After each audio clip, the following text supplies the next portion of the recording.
Hey world, my name is Keith and I host two channels here on YouTube. My main channel, Nerdy Keith, which is my nerd culture channel, and my secondary channel, which is this, Keith's Universe, which is the channel where I discuss human rights and animal rights activism.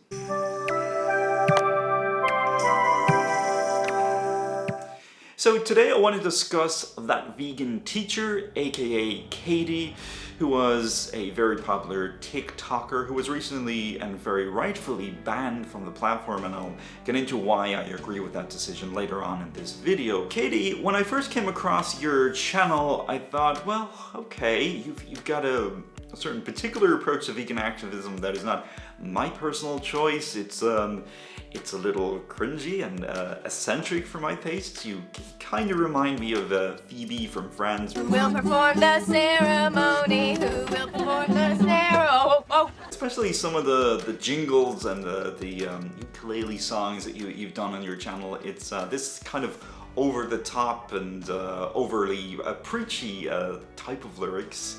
Why the fuck aren't you vegan yet? Which is both annoying and yet charming at the same time. Oh, and by the way, it should be noted that I am in fact a vegan myself. I have been a vegan for over 2.5 years now, going very strong with it. And just so you know, I don't just stop the plant-based diet, I also exclude a lot of beauty products that are not cruelty-free, and I instead opt for beauty products that are very cruelty-free, from skincare to hair care and so on and so forth. I don't purchase clothing made from wool or made from leather and so on and so forth. So I do actually encompass the entire lifestyle of what veganism actually means. But cringe aside, there is a lot of toxicity that needs to be addressed. Katie, you have made quite a few statements in some of your videos that have been perceived to be quite bigoted towards the LGBTQ, and I think that definitely needs to be addressed. Coming out as a member of the LGBTQ community is an entirely selfish act. Except that is not entirely true. Yes, when someone initially comes out as gay, bisexual, transgender, whatever it is, yes, that is something that one does for themselves, for one to feel better about themselves, for one to embrace their true self. However, there's a lot to consider when it comes to people coming out. For example, coming out can potentially avoid someone being in a position of being in a loveless marriage if you're a closeted gay man, for example.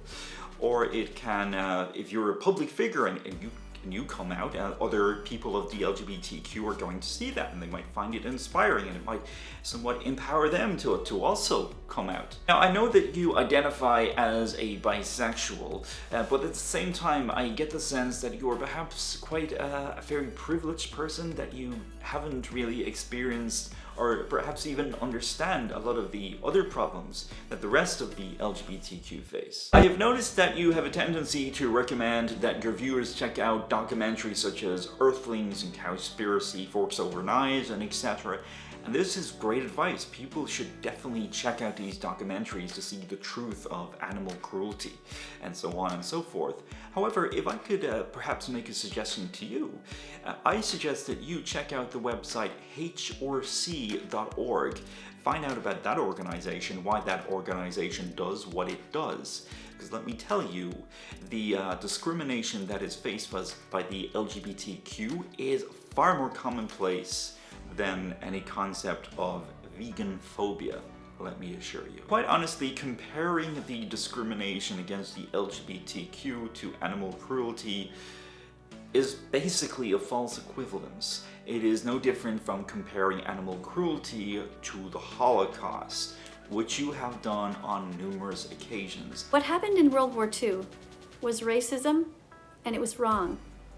What's happening now is speciesism, and it's also wrong. I personally don't think that helps the debate. I don't think it's a useful point to bring up when talking about animal cruelty. I think there are better ways to conduct the discussion and the argument.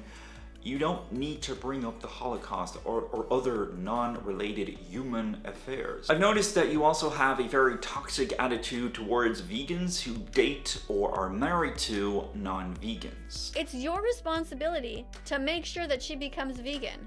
Do whatever it takes. Teach her. Withhold sex if you have to. That's taken from your video, Russell Brand should dump his wife, where you were responding to his response to you, and you were more particularly responding to his statement that his wife is not a vegan. It is never okay for you to demand that anyone, vegan or not, dump their wife because of an alternating lifestyle choice. Do you honestly think that Russell Brand or anyone, vegan or not, is going to comply with that? I'm sorry to tell you, but that is very delusional. So vegans, generally speaking, are former omnivores. At one point in time, we all ate meat. It is very rare that you will come across a vegan who was raised vegan. The practice of consuming animal products has been indoctrinated into us from a fairly young age, and it has been very much a part of and attached to culture, religion, spirituality, and so on and so forth. Now, I know you've made quite a few points to why people should change their religion if they're using their religion as a reason to why they can't be vegan or why they can't accept their sexuality in some cases, and you say they should change their religion. Do you honestly believe that your religion is encouraging you to hurt animals? And if that's really true, it's time to change religions. Now, I'm an atheist and I won't even recommend that. What I will recommend instead is that people look at other interpretations of their faith. There are positive interpretations to many religions that would, quote unquote, permit someone to be a vegan and embrace the full extent of their sexuality and their gender identity. I know that in the United States, for example, they have what is known as LGBTQ affirming churches. Not something that I would be interested in myself, but I do think that it is great that such things exist. And I would be recommending something like this for a person who is struggling to accept their sexuality.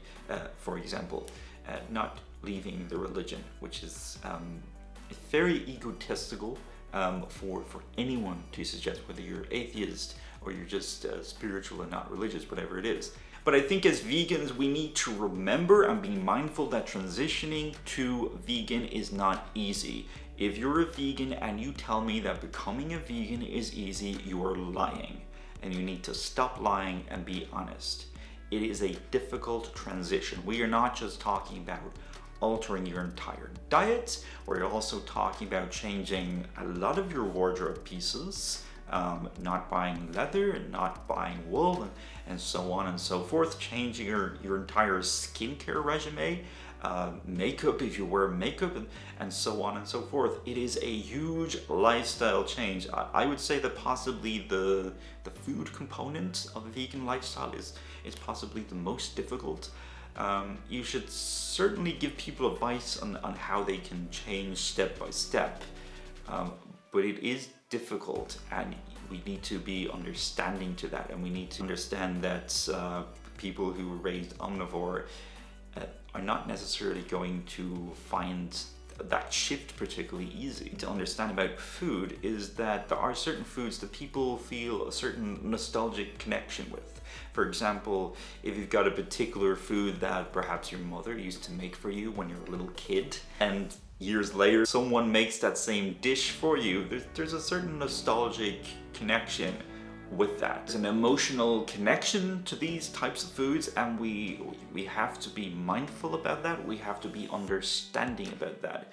When it comes to educating people on veganism, a lot of times you have to be willing to gradually meet people where they're at. So even if that means a person just goes flexitarian or vegetarian, yes, it is not removing all of the cruelty, but it is reducing a hell of a lot of cruelty. And I think that is something to be happy about. That is something to celebrate. If you are reducing any form of cruelty, that is a good thing. And it should be seen as a good thing. You cannot expect this all or nothing attitude from people all of the time, because it's not practical. It is not a practical expectation. And being vegan is about accepting what is practical.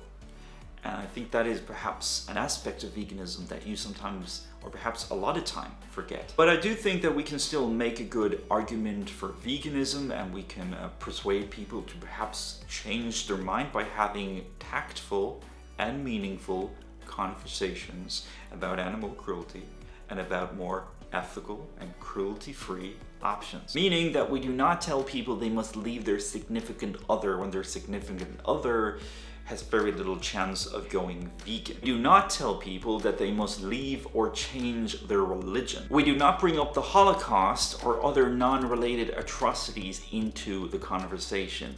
We just get to the core message of what is going on with animal cruelty, what animal cruelty involves, and we get to the core message of how one can gradually, at least, become a lot more cruelty-free, and perhaps, hopefully, eventually vegan. You see, the problem starts when you start to make it personal. When you start to make it personal, you lose people. When you start using guilt-tripping tactics, you lose people. They will not listen to you. They will defy you, and they will use every opportunity to provoke you as much as possible. And most of all, and here's the kicker, they will not go vegan. I have seen a lot of your content on YouTube. Some of that is from former TikTok videos. And the interesting thing is you do try to have those meaningful, simply educational points where you're passing on information and informing people about veganism and animal cruelty and what amazing cruelty-free food options that they can enjoy, for example. The thing is that further down the line you then go and ruin that by then turning the conversation into personal attacks and into guilt-tripping tactics. And then, like I said, you lose people. That's when people go against you. That's when people from your own community go against you. Your particular way of going about animal rights activism, I don't think it's working. So if you truly want to move minds, just state the facts and really consider all of the points that I've made today. And here's another idea. Turn on the comments on your YouTube videos. If you want people to have a conversation, maybe you should facilitate the means for people to actually converse with you in the first place. Now, like I said, I do agree with TikTok banning you. I think that they had every right to ban you, that they were completely right in their decision to ban you, and here's why. Don't be scared, Tommy. Just follow that meat teacher, Miss Tofu. She'll help you find a nice vegan girl who will teach you what to do. Yes, as creepy as that is, there's also this. Tommy, the nice vegan girls don't want to see your buttons. But if you want them to play with your buttons, you're gonna have to show them your fruits and your vegetables. So those last two clips was from your interaction with Tommy in it. Katie, he is 16 years old and you're in your mid to late 50s. What part of you thought that that was an acceptable way to conduct a conversation with a 16-year-old? That is extremely inappropriate and very weird and awkward. It's wrong on so many different levels. No, that is not okay at all. You need to stay the hell away from Tommy. Just seriously. Honestly, the only way to recover from this is to apologize. I think you should issue a public apology to Tommy Innit for being so ridiculously inappropriate to a minor. You should apologize to his fans as well for exposing them to such inappropriate behavior. But sadly, I don't think you will. You have yourself admitted on your channel that you don't think you've done anything wrong. Well, let me tell you, you have. So if I can offer some final feedback, that would be to be a better vegan, and most importantly, to be a better human.